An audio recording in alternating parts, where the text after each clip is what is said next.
Here are 15 black inventors that you should have heard of, coming to you live from the National Inventors Hall of Fame. We're going to kick things off with Marie Van Britten Brown, the woman who was ADT and Ring before ADT and Ring ever existed.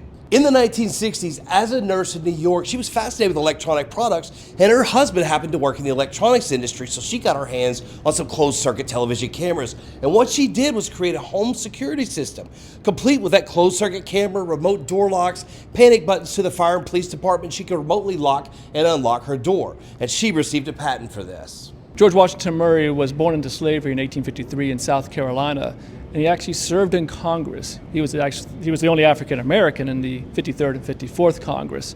But he was also an inventor, and he held 8 patents in farming and agriculture. And one of those patents, those inventions, was this one right here, which was inspired by his wife's sewing machine. And it was a farming device that had interchangeable parts. Next up on our list is the man, the myth, the legend, George Washington Carver. George Washington Carver did not invent the peanut, that was the big guy, or peanut butter, but he did find over 325 uses for the peanut, aka legume, revolutionizing the entire industry. Patricia Bath was inducted into the National Inventors Hall of Fame in 2022 and was the first black woman physician to receive a medical patent. Her invention? The laser phaco, a new device and technique for removing cataracts. Dr. Gladys West, a Virginia State University graduate who went on to work at the Naval Surface Warfare Center for over 40 years, she came up with many, many amazing things. But the crazy thing and the most amazing thing she did is she figured out the gravitational and tidal forces on our planet. And she figured out the mathematical computations, and what this led to is pinpoint accuracy of GPS. Familiar with blood banks and blood mobiles, then thank Dr. Charles Drew of the illustrious Omega Psi Phi Fraternity Incorporated. Dr. Drew created a way for us to not only preserve blood, but to transport it, which was very important during World War II, which saved countless numbers of lives.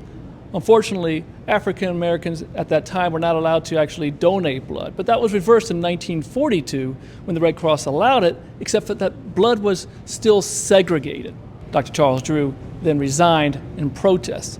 Sadly, Dr. Charles Drew would actually die in 1950 in a car accident. One of my favorite inventors of all time, Frederick McKinley Jones. He was orphaned at 11 years old with a 6th grade education, and he went on to change our world. Not only did he patent the movie ticket dispensing machine, he created a pre-runner of the snowmobile and the portable x-ray machine. He also created mobile refrigeration, which gave the world Thermo King, which is how we transport frozen items from point A to point B. And he received over 60 patents in his lifetime. If you like breadcrumbs in your salad, then you're gonna love Joseph Lee. Born in 1849, he spent the first 10 years of his life in slavery.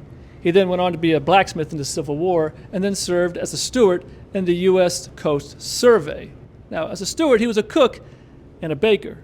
And it was the baking that changed everything.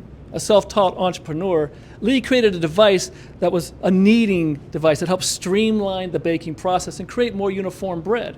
With a lot more bread, he started looking around and seeing that there's a lot actually going to waste.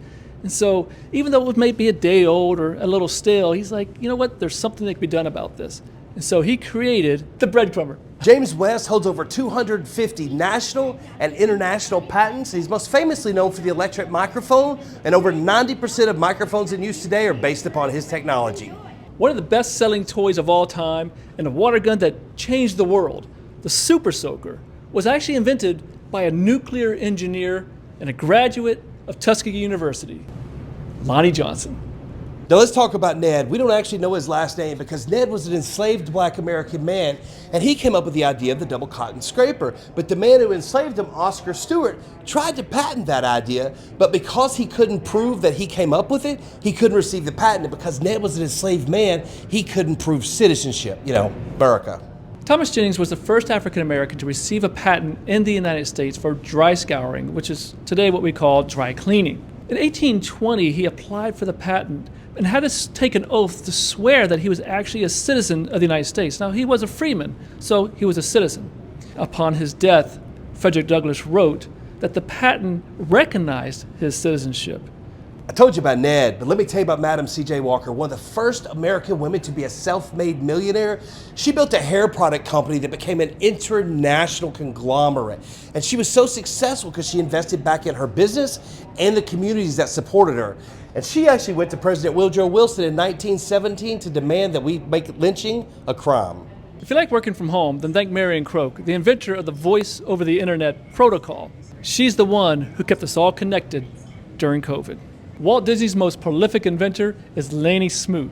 He has 106 patents and counting. And one of my personal favorites is the extendable lightsaber. And he has been revolutionizing the film industry. And one of those inventions is this right here, the holotile floor technology, which allows actors to be on a stage, stand on the floor, and walk and move in any direction without ever actually moving.